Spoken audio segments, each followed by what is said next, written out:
Hindi, para ito, from the horse's mouth. Sige, kwento mo yung intention mo dito sa loop. Background tsaka intention mo. Okay. Kasi let's say sa amin, mga katutubo, although ang lupa, pinuposisyonan namin for a long time, ginagalang din yun ng kapwa katribo kasi nga kami yung nakita for so long. Pero yung pakiramdam na hiram lang namin ito, kaya hindi namin siya ino-own na talagang amin. Kumbaga, ang pangangalaga at saka pagpapanatili sa kanya ay ang tinitingnan na pwede pa siyang magamit ng susunod na saling lahi namin for the next generation. Diba? Kasi iba yung tingin ng lowland doon eh. Ang tingin ng lowland doon, pag meron silang lupa, akin to, titutuluhan ko to, kasi akin to.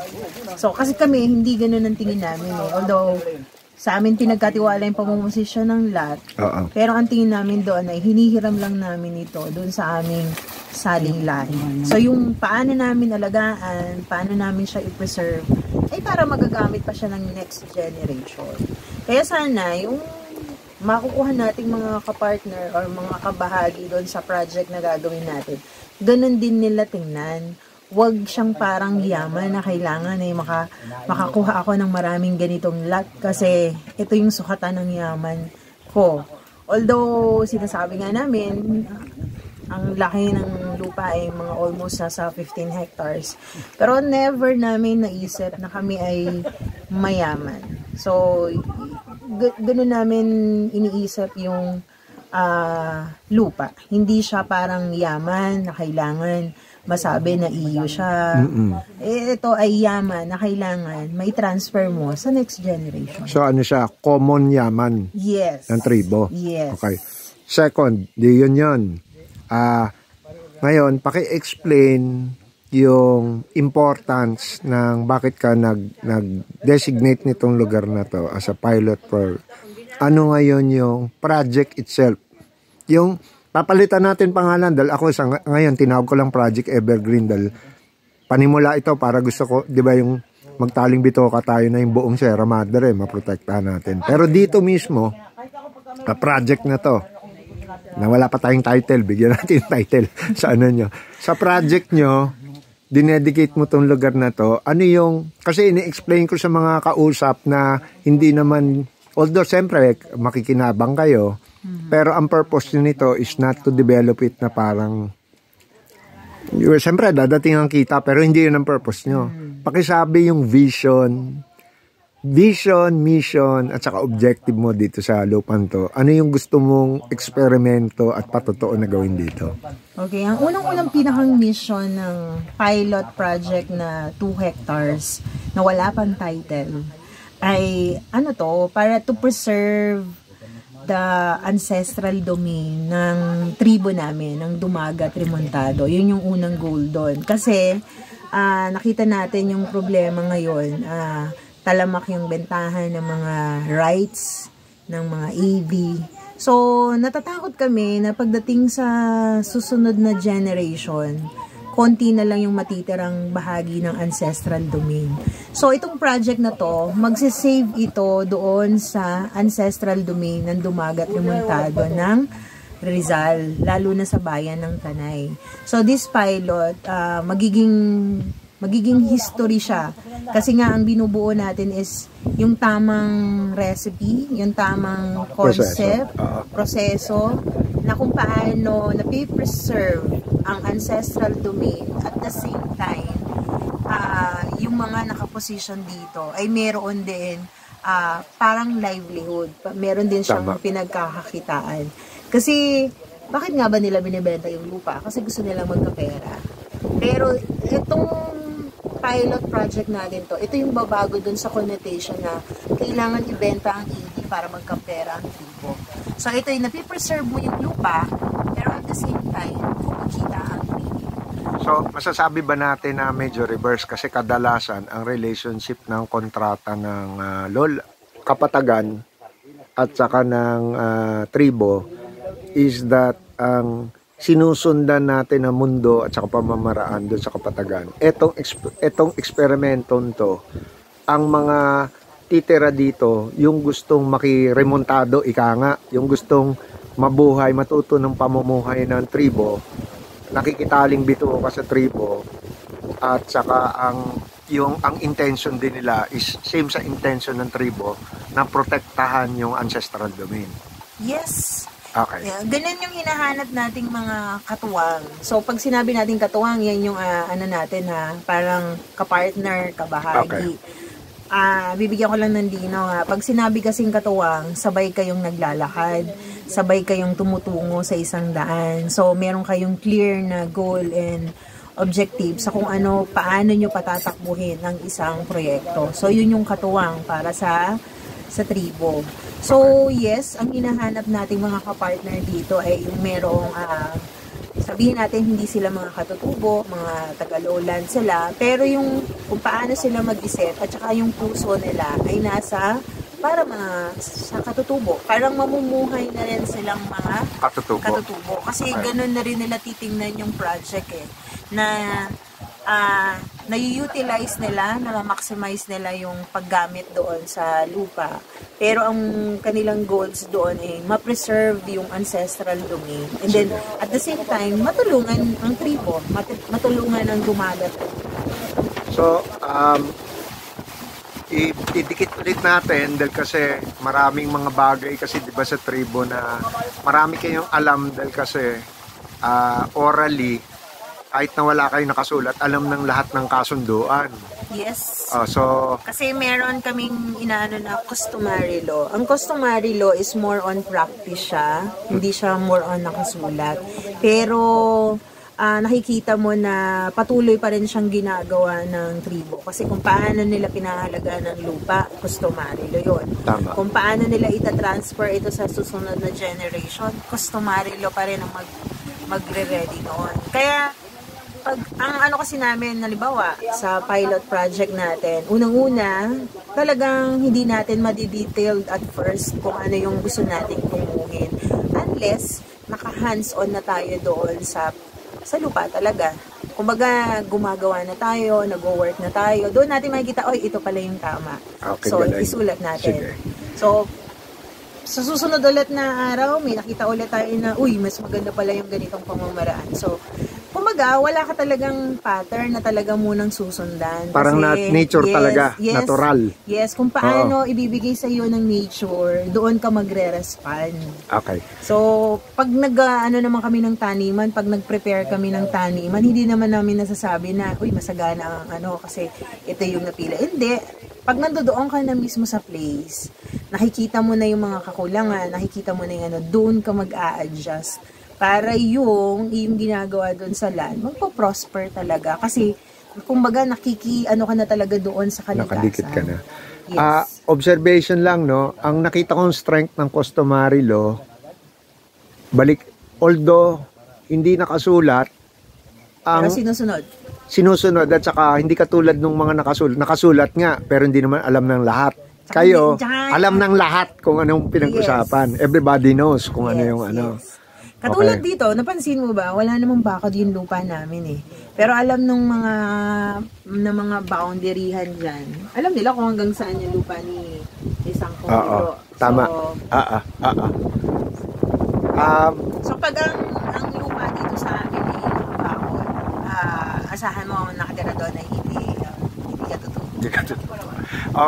Ngayon, di ba doon sa balik ulit natin kasi hindi ko mahanap yun. Di ba ang rason ba tayo nagkakilala para lang may patotoo na meron akong pre-prior consent, bunga ng series ng pulong na ginawa natin at saka nagpasa ng resolution na magsimula nga nitong pilot project matagal na.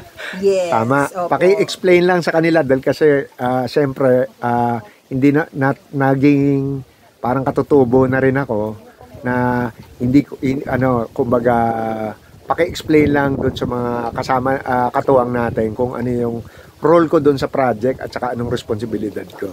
Okay, unang-una, kayo yung nagtiyaga na makuha yung loob ng aming mga elders, especially doon sa barangay Kuyambay. Actually, napagmitingan na to long time ago. Pangulo pa ako ng Tukduan. So, nakapaggawa ng resolution at saka nakapaggawa ng resolution na may pirma. Tapos natatandaan ko nun, may pinirmahan pa kami ni Sherwin kasi bilang siya yung IPMR at bilang Pangulo ako ng Tukduan na parang inilalagay namin unang kausap.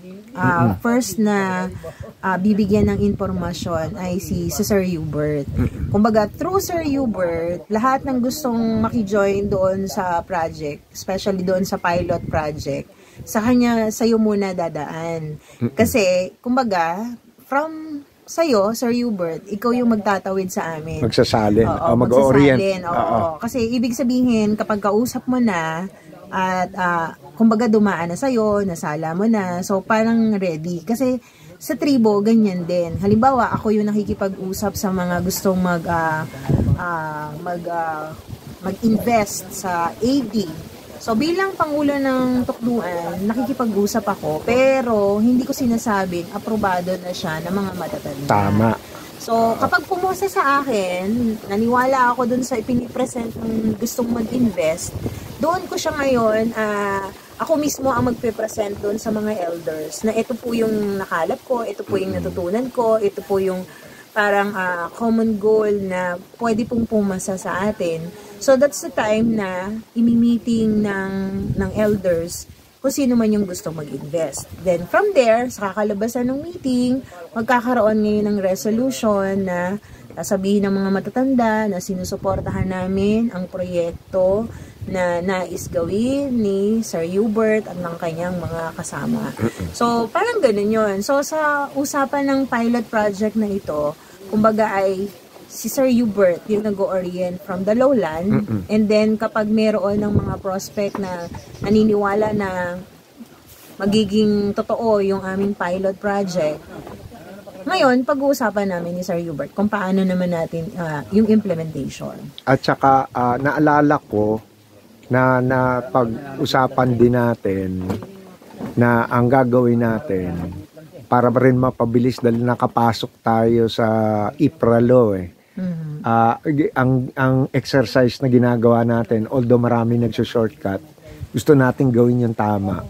So, ang isa pang purpose nga ng lugar is parang immersion place, tama, di ba? Yes. Parang kasi kung gusto mong magkaroon ng malaking project sa loob ng AD, so kailangan mo ng parang initial project inside na kumbaga parang training ground mo. Tama. No, at halimbawa, nandun ka na sa pilot project, successful na yung mga partnership natin, yung tuwangan natin, and then, kinailangan mo ng malaking area. That's the time na i-introduce kita doon sa loob mismo ng ancestral domain, na kung saan pwedeng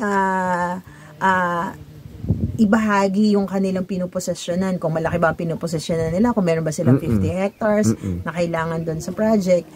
Ako na mismo ang magre-recommend bilang Pangulo ng Tanay Tradeb. Kasi kumbaga, pasado ka na doon sa pilot project natin. Ibig sabihin, kaya mo nang gumawa ng malaking project inside the ancestral domain. Kasi kung ano yung natin, yung pinractice natin, yung mga alituntunin na sinundan natin sa pilot project, yun din naman ang basic na gagamitin mo paggawa mo ng malaking project inside the ancestral. Parang nakikitribo rin talaga yung culture.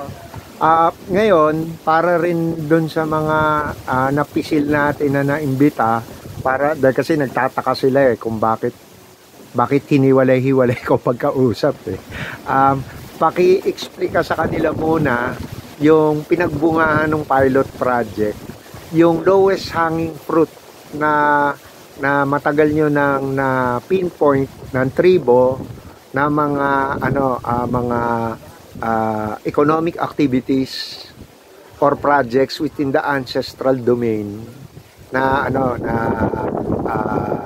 gusto nyo katuwang ng mga technical partner. Tulad nung, di ba, napag-usapan dati yung may kinalaman sa agroforestry, may kinalaman sa pag-aangkat ng mga produkto sa bundok, yung lahat ng wealth ng culture, yung pagkain, lahat-lahat. Sorry, pinangungunahan kita, parang paalala lang. Kasi mahabang listahan yun eh. Pero para makita lang nila na nakadikit tayo dun sa adhikain nung tribo, paki-explain sa kanila dito sa lugar, ano ang na-pinpoint mo na nanggaling sa inyo, na nakita nyong, etong intention nyo ng tribo. Siyempre, kayo yung pamilya, di ba? So, kayo yung pilot. Dito sa lugar na to, kayo nakakaalam. Ano mga unang mga nakikita nyo na gusto nyong, etong gusto natin i-project, etong naghanap kaming katuwang? Tawag dito,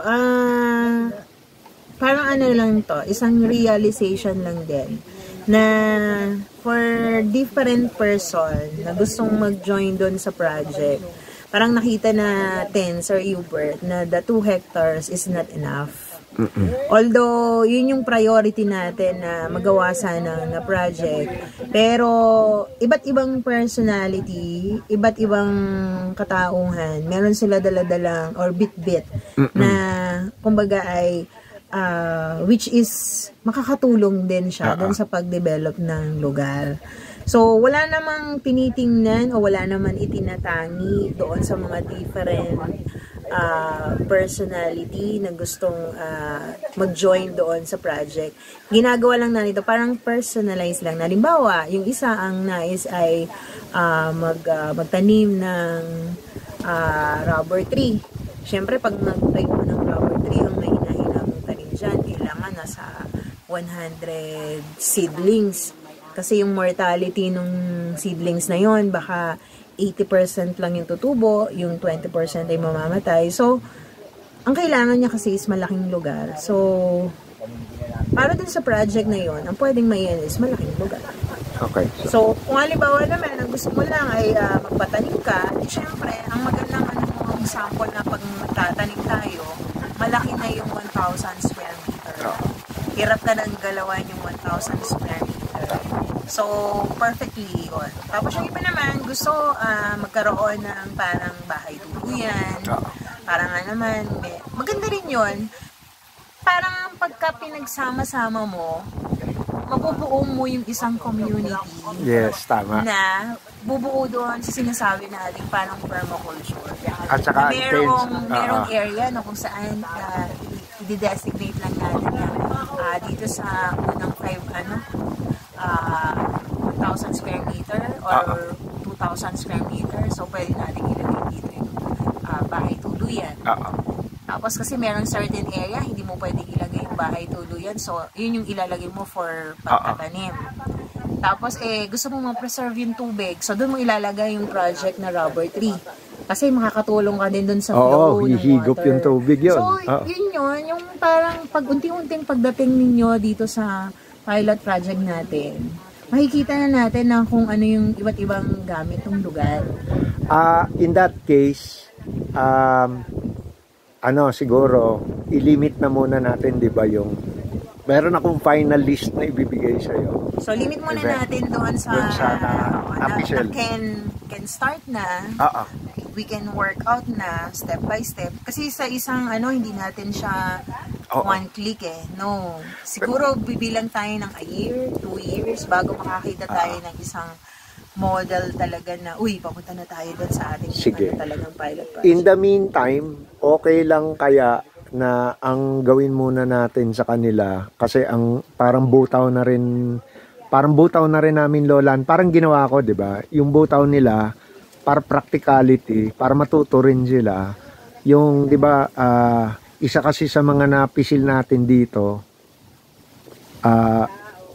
nagmula doon sa needs analysis at saka sa gusto niyo na ma-preserve ang inyong culture, is magkaroon tayo ng workshops. Siyempre educator ka, 'di ba? Hinahanap natin yung gitna paano mag-impart ng indigenous knowledge. So, yung asset nyo kasi is yung pamamaraan ng permakultura nyo So, okay lang kaya yung mga gustong tumuloy, bumutaw muna sila doon sa panimula ng pagbabalik dito sa lupa Yes. Parang magbabayanihan tayo dun sa, yung kay nanay muna, at saka sa atin na nakaano dito, tas siguro gawa tayong matutuluyan nila. Parang organic ba? Okay ba sa inyo? Kasi dun na para walang masamang tinapay, dun na nila makikita kung gusto nila yung ganun pamumuhay. Yes. Pero ang kapalit naman nun, kung di naman sila tumuloy, may tanim naman sila at saka meron silang, anong tawag doon? Meron silang natuto. Meron silang natutunan doon sa pag-i-immerse nila doon sa lugar. At saka alam nyo, may embrace nyo lang talaga sobra yung lupa or yung project kapag talagang you're going to start from the scratch, from the very beginning. Pangit kasi yung pagpunta mo, eto na, maganda na siya, perfect na siya.